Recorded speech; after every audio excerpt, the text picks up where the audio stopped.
Como debe ser, todo empieza con un buen guión, porque buen guión es el de James V. Hart, autor también de la película Hook, para nosotros Hook, el Capitán Garfio, de Steven Spielberg de 1991.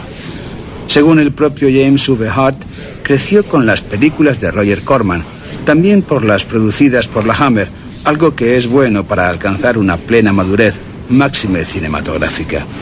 No es de extrañar, por lo tanto, que algún día se le ocurriera pensar en Drácula.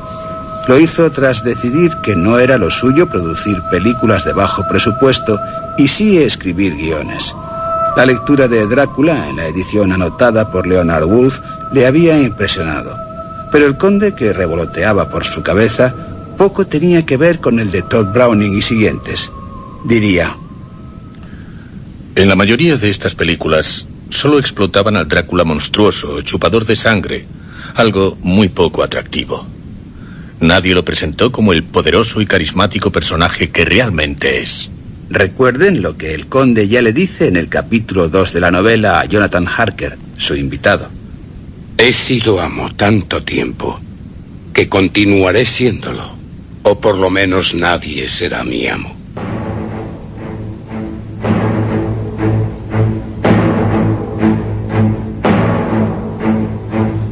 Algo definitivo para saber realmente de Drácula.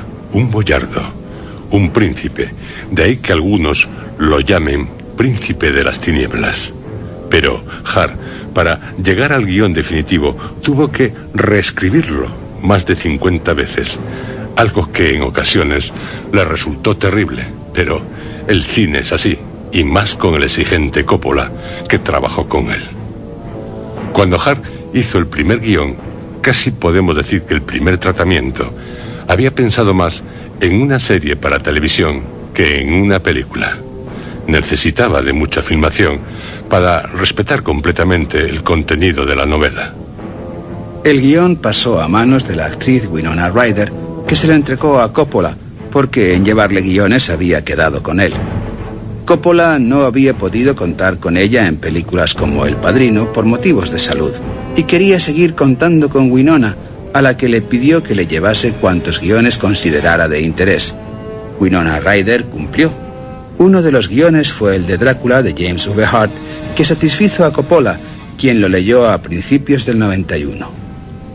Coppola diría: leí Drácula cuando era muy joven y me gustó mucho.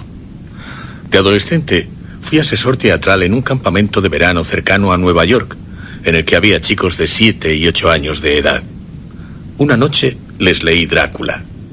Y cuando llegamos al emocionante momento en que Harker mira por la ventana y ve a Drácula trepando por el muro como una sabandija, hasta aquellos niños consideraron que el relato era excelente.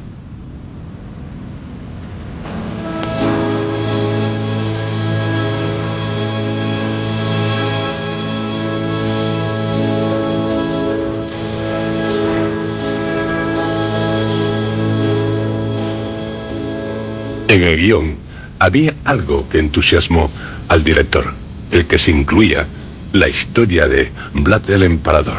Dijo: comprendí que era la versión más cercana al espíritu de Stoker que se ha hecho hasta la fecha.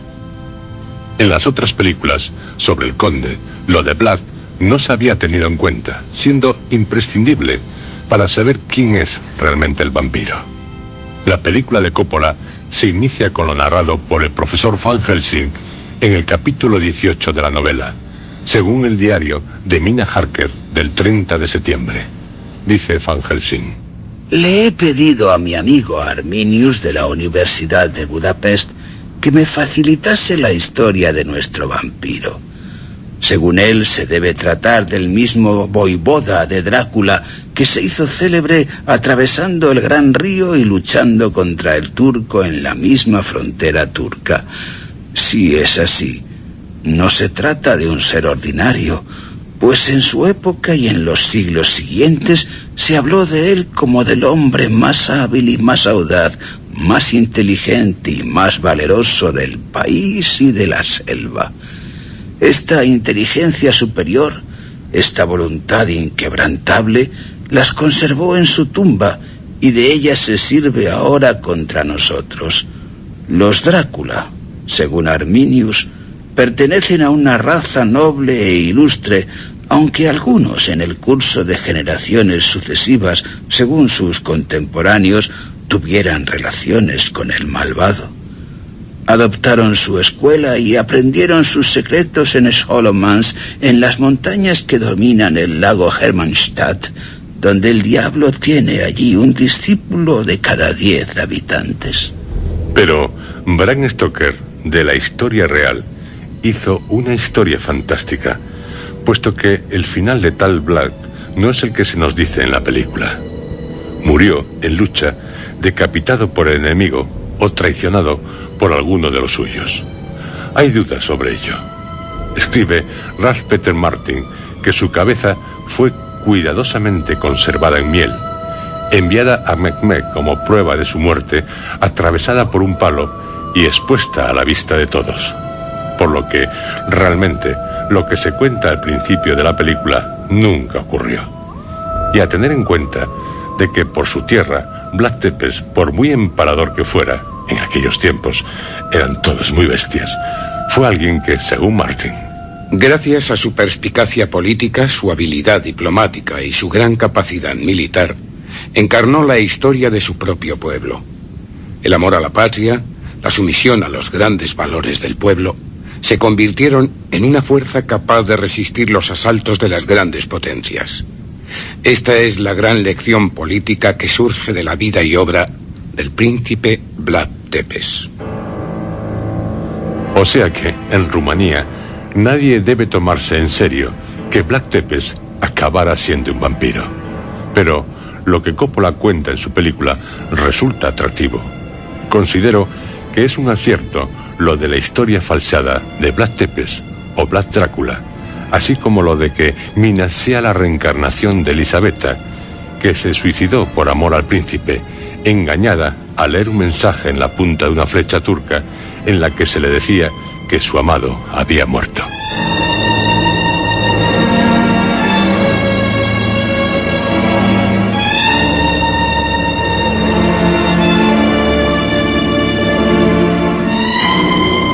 Utilicé el punto de vista de Mina en vez de emplear el de Jonathan Harker o el de Drácula. James V. Hart dijo que quería una película femenina, en el sentido opuesto a lo que se considera una película de hombres. Sobre el guión, Fred Saberhagen y el propio James V. Hart escribirían una novela que se titula Drácula de Bram Stoker, visto por Francis Ford Coppola.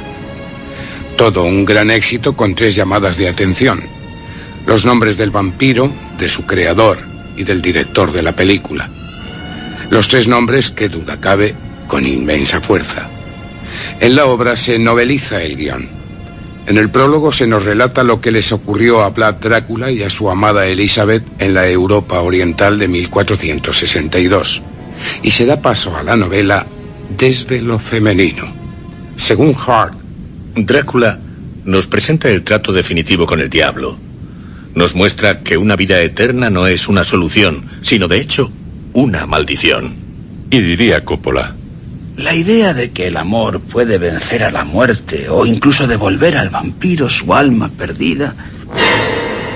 Supieron, con pocas palabras, dejar claro lo que habían pretendido con su Drácula. Al fin y al cabo, ese es el final de la novela de Bram Stoker. Coppola, con su productora American Zoetrope, no podía enfrentarse en solitario a cuantos gastos representaba la película. El dinero le llegaría de la Columbia, aunque no tanto como él hubiera deseado. Un total de $42 millones para 70 días de rodaje. Telefónicamente le habían dicho que aceptara, que la Columbia le había hecho una magnífica oferta. Pero Coppola no hubiera desechado más millones de dólares. No obstante, era establecer un buen contrato con la Columbia, algo que le interesaba. Y la maquinaria se puso en marcha. En la Columbia hubo sus titubeos para producir Drácula, no por el conde, menos por su director, y sí por el SIDA. Tanta sangre y sexo en el guión, pero la producción acabó llevándose adelante. y toda rodada en estudios, como en los viejos tiempos. Algo que siempre debió satisfacerle mucho a Alfred Hitchcock. Coppola, minucioso, no dejó cabo suelto, ocupándose hasta del más mínimo detalle. No podía ser una película más sobre el conde. Tenía que ser el definitivo Drácula. Y con su compañero de éxitos y fracasos económicos en la American Theatre, Fred Hughes buscó el equipo considerado necesario para afrontar tal vampírico reto.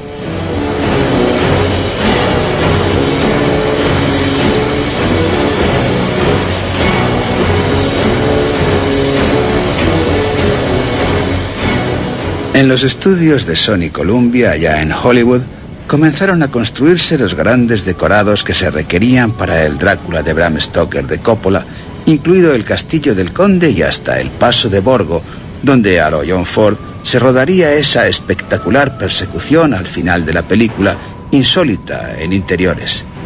El equipo, con Coppola al frente, a la sombra de Botticelli, Dante Rossetti, Rafael o Gustav Klimt, todo de estilo postmodernista, se pasó muchas horas de preparación hasta que aprobaron lo hecho.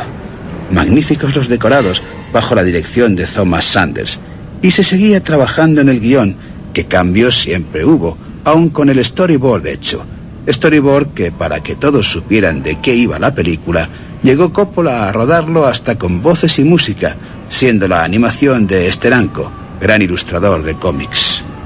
Unos cuantos actores de San Francisco fueron encargados de hacer unas cuantas lecturas representadas del guión para estudiar la reacción ante lo que se iba contando. La primera de las representaciones duró aproximadamente 2 horas y 15 minutos, más o menos el tiempo de duración de la película, que es de 123 minutos, según ficha de la productora. Posteriormente, cuando el casting estaba completo, se fueron al rancho que Coppola tiene al norte de California, no solo para entablar amistad entre ellos, sino también para intercambiarse opiniones, hacer observaciones, ensayar como se debe. Todo en un cálido ambiente, algo que encantó a todos los actores, que poco a poco, allí en el rancho, fueron reencarnándose en sus personajes, con lo cual, al iniciarse el rodaje, bien que sabían sus papeles. La Ryder ya no era la Ryder, era Mina, era Elisabetta, y así hasta el último plano en el que intervino, y los demás también. El director de fotografía acabó siendo Michael Van Horst, colaborador muy especial de Martin Scorsese, desde un principio totalmente entregado a su labor, porque además estaba de acuerdo con cuantas novedades técnicas para el rodaje le presentaba Francis, que indudablemente no se privó de experimentar por suerte para la Columbia. Roman Coppola, su hijo, de 27 años, se encargó de dirigir la segunda unidad.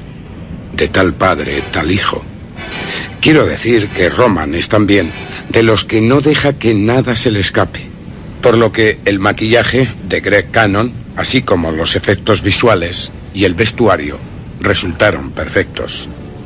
El diseño de los trajes fue encargado a Eiko Ishioka, otro notable talento. Cuenta el supervisor de los efectos especiales. Francis adoptó el enfoque de emplear todos los viejos efectos especiales que pudieran sernos útiles, y esos maravillosos efectos especiales ingenuos no son nada caros. Espejos, colocar la cámara detrás de teloneras, cortinas de muselina muy delgada sobre las que se proyectan imágenes, en las que hay anotaciones de diarios, ese tipo de cosas. Y música de Wojciech Kilar, toda una garantía.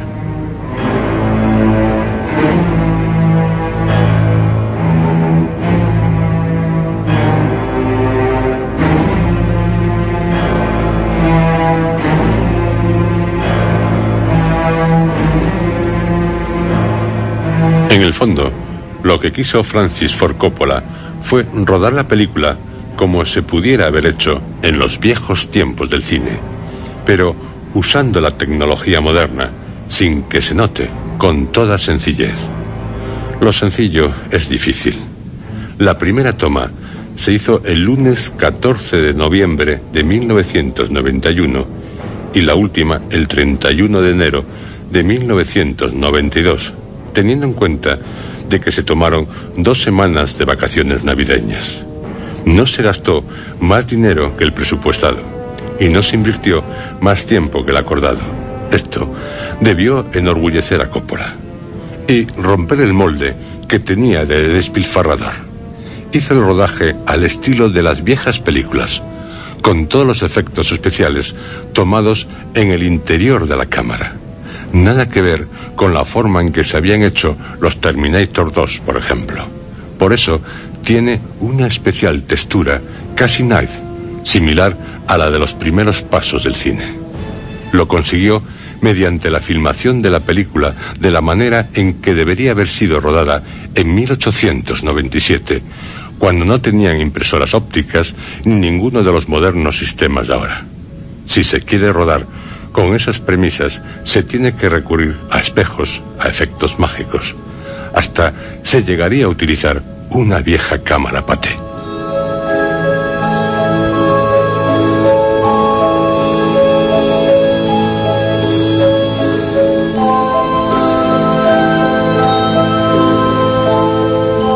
Lugosi en el 31 fue Drácula y Christopher Lee en el 58 fue otro Drácula.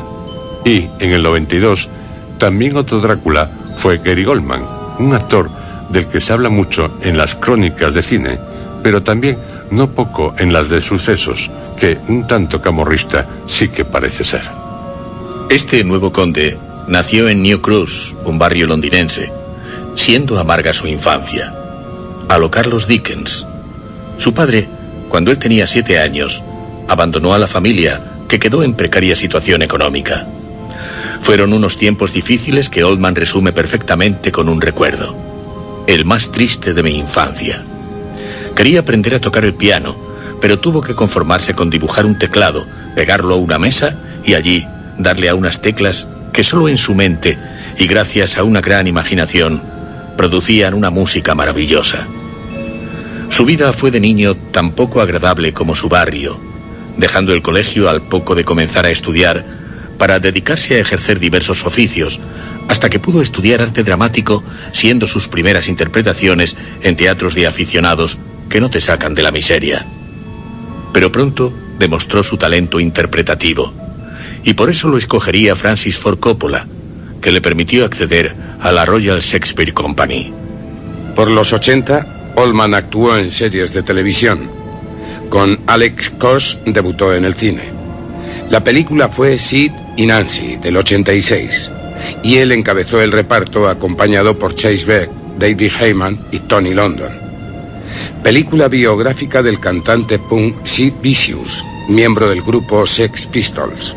Su interpretación más famosa, antes del Drácula de Coppola, es la de Lee Oswald, en la película JFK Caso Abierto del 91 de Oliver Stone, en compañía de Kevin Costner y Sissy Spacek. Otras películas suyas son Ábrete de orejas, de Stephen Frears, El clan de los irlandeses, de Phil Jones.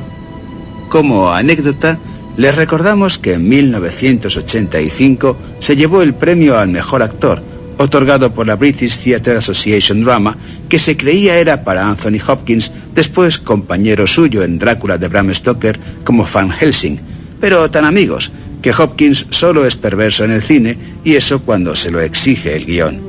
Seguramente Gary Oldman no será tan recordado en su papel de Conde Drácula como lo son Bela Lugosi y Christopher Lee, y no por su interpretación del vampiro, y sí porque la película no gira totalmente alrededor del personaje que interpreta, como lo hacían las de Todd Browning y Terence Fisher.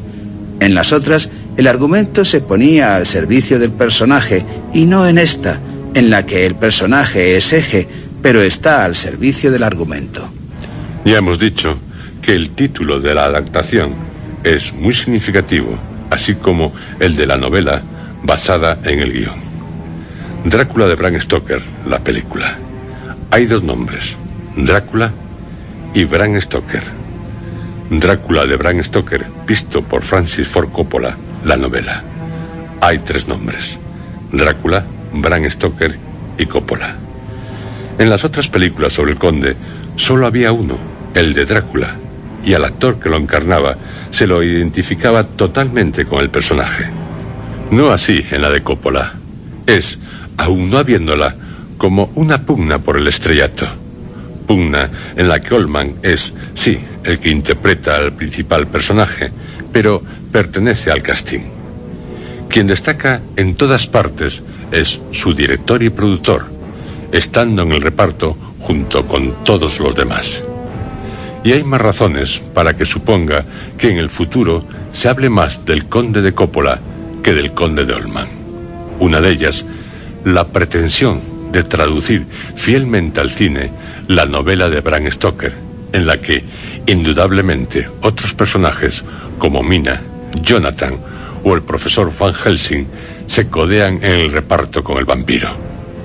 Por lo que, en la película, brillan como nunca hasta ahora, a excepción de Van Helsing, que en las otras también ocupaba el debido lugar, resultando aún de presencia más sobresaliente en la de Toph Ronen que en las de Terence Fisher. Recuerden al tontorrón de Jonathan Harker en la del 31. Otra de las razones la baso en lo dicho por el propio guionista, Hart, que quiso hacer una película femenina, y ahí está Winona Ryder con sus 20 años, evidenciando tal cosa, sobre todo al interpretar también al amante de Vlad Drácula, Elisabetta, que acaban convirtiendo la película en una historia de amor, con vampiro incluido.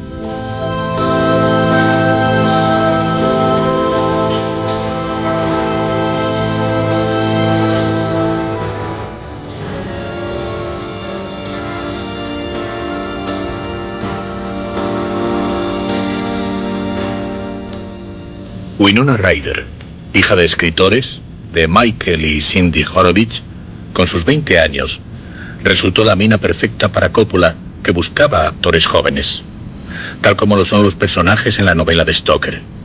Su infancia, totalmente diferente a la de Oldman, es desde niña realmente hermosa, perfecta chica en su 1,50 m de estatura, con un peso aproximado, según el bocado que se tome, de 46 kilos, o sea, pequeña, pero con el peso debido para a su vez resultar una atractiva muñeca de sugestiva expresión. Podía haberse quedado trabajando en la librería de sus padres o en la compañía de producción de vídeos que también tienen. Pero cuando tenía 13 años, se fijaron en ella los que tienen como trabajo el buscar nuevos talentos, lo cual ocurrió al verla actuar en el American Conservatory Theater de San Francisco. 2 años después, debutaba en el cine en la película Lucas. A continuación, en Square Dance y Beetlejuice, de Tim Burton, del 88. Al año siguiente, Winona encabeza el reparto Escuela de Jóvenes Asesinos, de Michael Lehmann, una película con una buena dosis de humor negro. Y ya comienza a destacar. Aparte de Eduardo Manos Tijeras, películas como Gran Bola de Fuego, también del 89, de Jim McRae, Sirenas, del 90, de Richard Benjamin, el mafioso. De esta mina Elisabetta del Drácula de Coppola, él mismo dice que la película es una historia de amor con escenas muy apasionadas. Puede que con el conde. Y puede que por amor. Algo que indudablemente no le sería posible con el encarnado por Bela Lugosi o Christopher Lee, que la deseaban para tener a su servicio, aunque se convirtiera en la reina del harén. Me encontré con una historia de amor increíblemente emotiva, dice Winona Ryder, y quiso interpretarla. Además, a un papel así no se le puede decir que no. Es como poner punto final a una carrera que parece contar con un gran futuro. Y también Drácula, en Jonathan Harker, tiene un buen competidor, porque su intérprete, Keanu Reeves, además de guaperas, es un buen actor que huye de lo fácil, inclinándose por los personajes marginales por las películas de las llamadas independientes. Se le ha visto en otras como Las amistades peligrosas, de Stephen Frears, del 88, Te amaré hasta que te mate, de Lawrence Kasdan, del 90. Búsquenlo en los repartos. Cierto que, como en la novela, Drácula puede con él, pero no con el amor que Mina le tiene. Tienen una verdadera relación que les une, y están locamente enamorados el uno del otro, dice Winona Ryder. Algo que en la de Browning se llega a dudar, porque el Jonathan Harker parece que de apasionado, poco. También tiene un gran atractivo Sadie Foss, Lucy Westenra en la película, actriz del teatro británico a la que Coppola le ha dado una extraordinaria oportunidad que ella indudablemente no desaprovechó. A la edad de 11 años ya estaba en los escenarios, pero en los platós poco. Algunas películas como Los Cray, de Peter Madak, del 89. En el reparto está, así como con Oscura Obsesión, con Gabriel Byrne y Amanda Donoghue. Por entonces ya ha hecho algo con uno de los antiguos Monty Python, John Cleese. Hayes and Grace se titula. Pues también Sadie Foss, o mejor dicho, Lucy Westenra, hace un tanto de sombra al conde, pese a estar muy mordisqueada por él. Y de Anthony Hopkins como profesor Van Helsing ya no digo nada, un peso pesado. Tom Waits, que tanto ha trabajado ya con Coppola, Cotton Club, Rebeldes, La Ley de la Calle, es más conocido como músico que como actor. Bandas sonoras son suyas, por ejemplo, las de Noche en la Tierra y Corazonada. Y podíamos seguir. Es una película de actores, no de un actor. Y diría más, es una película de personajes, no de un personaje. Porque está basada, esta vez sí, en la novela de Bram Stoker. Pero sobre todo porque es la película de un director, Francis Ford Coppola. Y será conocida por El Drácula de Coppola. Una bella película, también con su moraleja, como en los cuentos de hadas. Cuidado con los vampiros, teniendo en cuenta que en esta sociedad en la que vivimos, o sobrevivimos, hay vampiros de muchas clases.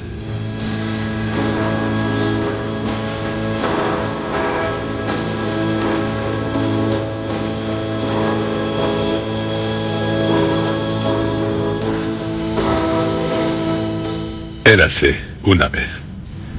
Hubo un príncipe, que tal significa vaivod en eslavo, voivode o voivoda, Vlad Tepes, conocido por Vlad el Empalador, más por Drácula, allá en el siglo XV, llegando a ocupar en 3 ocasiones el trono de lo que era el Principado de Valaquia, Rumanía. Para unos, los suyos, fue un buen príncipe, no así para los enemigos, quienes le acabaron cortando la cabeza, creo que en 1476, atacado por sorpresa por las tropas otomanas que tenía bajo sus órdenes Esteban el Grande. Érase una vez que hubo por los Balcanes varias pestes, entre ellas las de la rabia, y que, tal como escribió don Agustín Calmet, allí se ven, según dicho común, hombres muertos desde hace muchos años, o por lo menos desde hace muchos meses, retornar, hablar, caminar, inquietar a las aldeas, fastidiar a los hombres y a los animales, chupar la sangre de los parientes, acarrearles enfermedades y hacerles morir, de modo que no es posible librarse de sus molestas visitas y de las inquietudes de éstas, sino desenterrándolos, empalándolos, cortando su cabeza y arrancando su corazón, o bien quemándolos. A estos que retornan se les da el nombre de upiros, vale decir sanguijuelas, y de ellos se refieren particularidades tan singulares, precisas y revestidas de circunstancias tan probables y de informaciones tan legales que casi es necesario adoptar la opinión corriente en aquellos países, que salen realmente de sus sepulturas y causan todos los efectos de que se habla, y que tales vampiros o bien son personas que fueron prematuramente enterradas en vida, logrando salir de sus sepulturas, o bien que Dios los consiente u ordena retornar y por algún tiempo recobrar el cuerpo propio. Luego, cuando se las desentierra, se encuentra el cuerpo entero, la sangre roja y fluida, y los miembros flexibles y dóciles, o que el diablo, que es lo que significa Drácula, es quien las hace aparecer y por medio de ellas causa todo el mal que hacen a los hombres y a los animales. Por lo que no debe extrañarnos que John George Haig, conocido como el vampiro de Londres, finalizara su diario antes de ser ahorcado en 1949, buscando una explicación a sus crímenes en algún lugar fuera de nuestro mundo terreno. No es posible que sean absurdamente solo el sueño de un demente lleno de rumores y de furia, como dice Shakespeare. ¿Hay entonces una vida eterna? Pronto lo sabré. Esperándolo, adiós. Érase una vez, pasados muchos años, que un escritor llamado Bram Stoker, basándose en un personaje histórico, así como en unas creencias populares, escribe una novela que acaba titulando Drácula, sobre un no muerto que Vlad Tepes vuelve a la vida, saliendo de su tumba en la iglesia del monasterio de Snagov, a orillas del lago del mismo nombre, o sea, que había recibido cristiana sepultura, pero sin su cortada cabeza.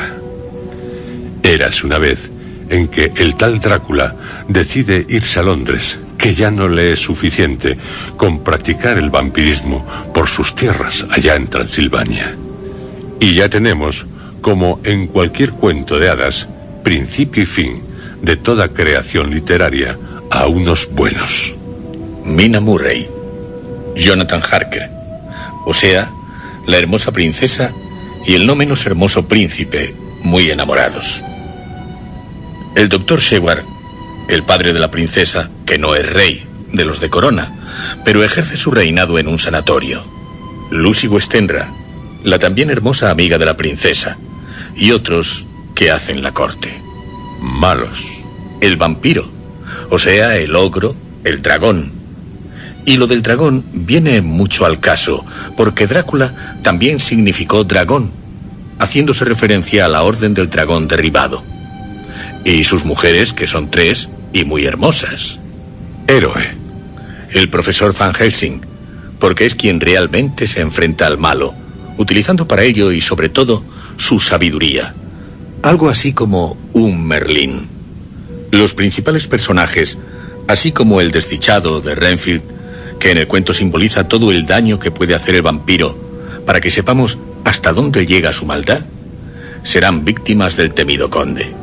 Directamente Mina, Jonathan y Lucy. Indirectamente el doctor Sheward. Y se producen las debidas tragedias, por ejemplo, el ataque vampírico al príncipe, Jonathan Harker, a la íntima amiga de la corte, Lucy Westenra, a la princesa, Mina Murray. Todo ello en tinieblas, en lugares siniestros, como lo es el castillo del conde Drácula.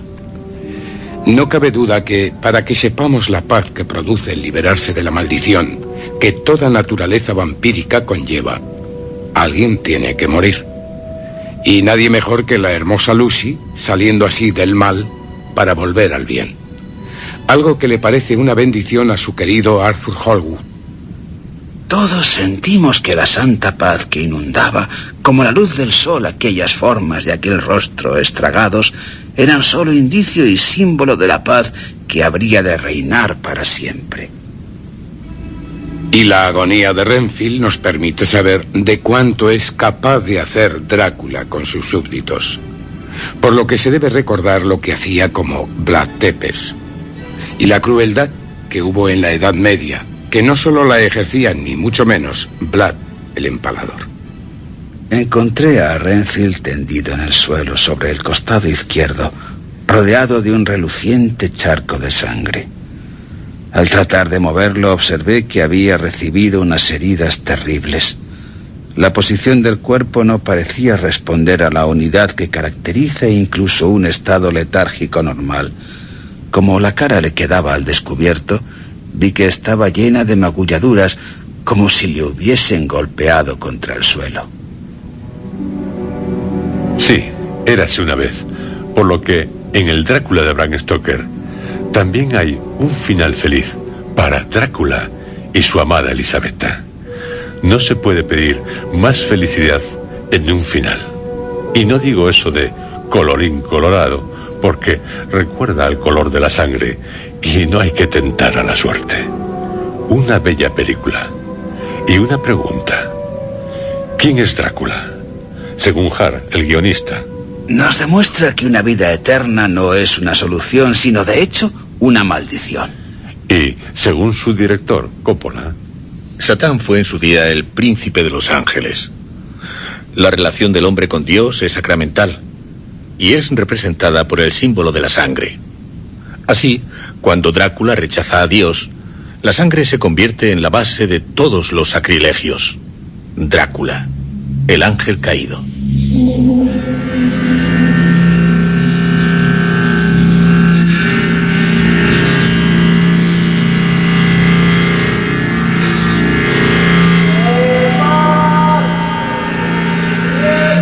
Roger Corman, productor, director, me atraen las películas como a cualquier aficionado al género de terror, de quien es capaz, con unos cuantos dólares y en un fin de semana, hacer cosas extraordinarias como El hombre con rayos X en los ojos, del 63, con un insuperable Ray Milland como el científico que comete la osadía de emular a Dios, con un final que deja a todos clavados en las butacas.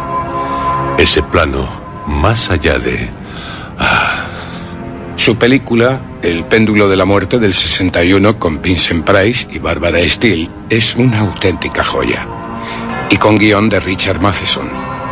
Como La obsesión del 62 con Ray Milland, la del enterramiento prematuro. Toda una claustrofóbica pesadilla. También joya, historias de terror. Una de ellas la basada en el caso Valdemar. O Morella la vampiro. O El cuervo del 63, en la que es capaz de reírse hasta de su sombra. O sea, de las películas de terror, contando con la complicidad de Boris Karloff, Vincent Price y Peter Lorre. Y más Corman, y más Poe, en La caída de la casa Hazard del 60, la primera de las películas que dirigió sobre obras de Poe, también con guión de Richard Matheson. También hizo películas de vaqueros, gángsters, La matanza de San Valentín del 67, notable, con un George Segal en plan malo, y de ciencia ficción, aventuras, de guerra, rockeras. Él sí que sabe rentabilizar cada metro de celuloide que impresiona. Y siempre, o casi siempre, es caso que anda de ellos, porque para bueno, bonito y barato, las 3 Bs, está Roger Corman, y para lanzar a talentos como Francis Ford Coppola, y también actores, técnicos, como en los casi mediados 50, cuando se creó la productora American International, y ahora con la Concord Pictures, Roger Corman, y que no para. Ni él debe saber cuántas películas ha guionizado, dirigido, producido, desde que dejó al final de los 40 de supervisar guiones en la 20th Century Fox, palabras mágicas para los aficionados al cine, y de trabajar en las agencias literarias de Dick Hyland y Jules Goldstone. Este californiano del 26, nacido en Los Ángeles, aún tiene cuerda para rato en el cine. Es su vida. Y claro, algún día tendría que acordarse de Drácula. Y se acordó.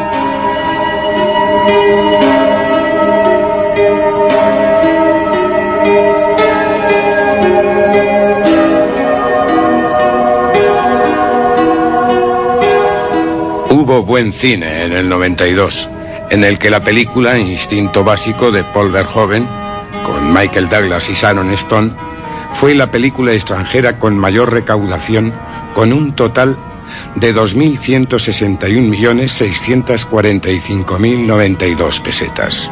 El último mohicano, de Michael Mann, basada en la novela de James Fenimore Cooper, una de las de frontera que más estimo.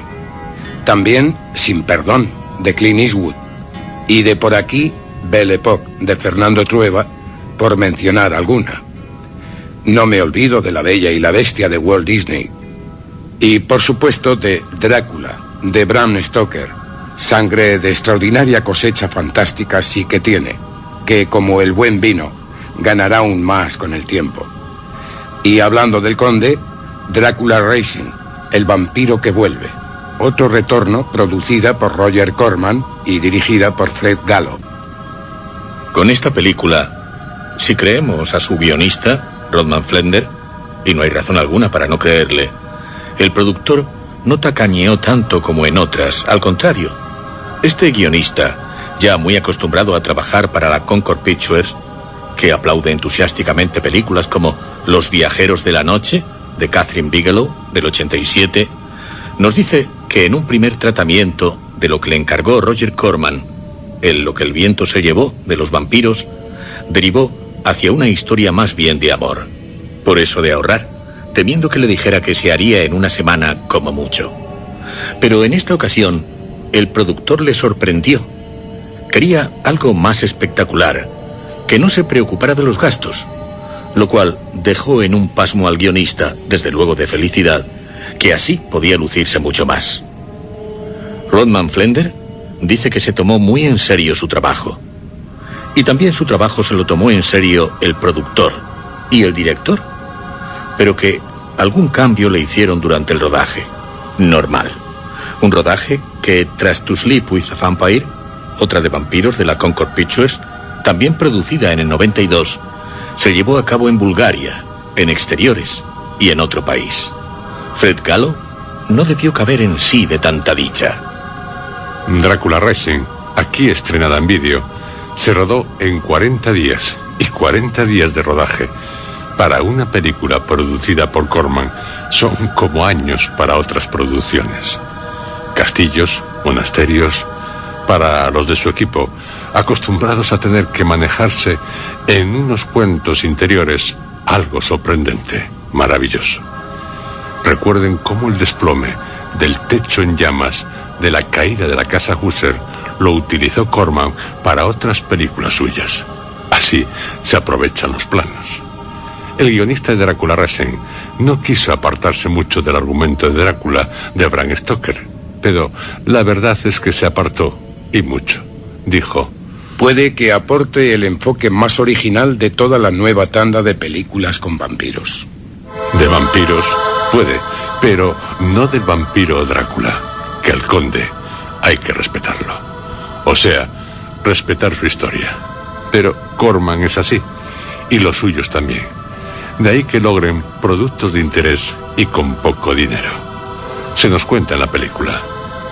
Una historiadora especializada en arte, Teresa, Stacy Travis, entabla relación en una fiesta en los Estados Unidos de ahora con un desconocido, guapo él, que indudablemente un poco de tilín le hace, o sea que le resulta muy atractivo. Pero de golpe aquel tipo, que es Christopher Atkins, la rechaza, lo cual la sorprende, que si guapo es él, recuerden El lago azul de Randall Kleiser del 80, una ñoñería perdonable por la presencia de Brooke Shields, también guapa es ella. Y ahí queda la cosa, hasta que Teresa, por tener el encargo de hacer una restauración en un monasterio de Rumania, se volverá a encontrar con el tipo que tal pareció que le daba un corte, pero que resultará ser el propio Drácula. Y usted, como yo, se preguntará la razón del interés del conde por la historiadora. Y como el guionista, el director y el productor supusieron que nos haríamos tal pregunta, enseguida y por medio de unos cuantos flashbacks nos ponen al corriente. Ella, hace 500 años, cuando se descubrió América, era una campesina amante de un monje. Pero esto no es el de Cameron en el cine de Pasolini del 71, y sí Drácula, según los de la Concord Pictures. El monje, cuando la ejecutan por practicar la brujería, cuelga los hábitos, pero no arroja la toalla. Pasa a ser un vampiro. Así, por una parte, se vengará de la muerte de su amada, y por otra parte podrá reunirse con ella, no importa cuándo ni cómo, el caso es lograrlo. Pero en nuestra época no será tan fácil, como no le resultó fácil a Christopher Atkins el hablar con los colmillos postizos bien calzados, y las malditas lentes de contacto no dejaron tampoco de martirizarle. Pero, según él, mereció la pena ser vampiro. Es una experiencia inolvidable. Ya nos lo imaginamos. Pero este Drácula no es nuestro Drácula. Aunque, como es de Corman, pues, al menos, resulta una curiosidad.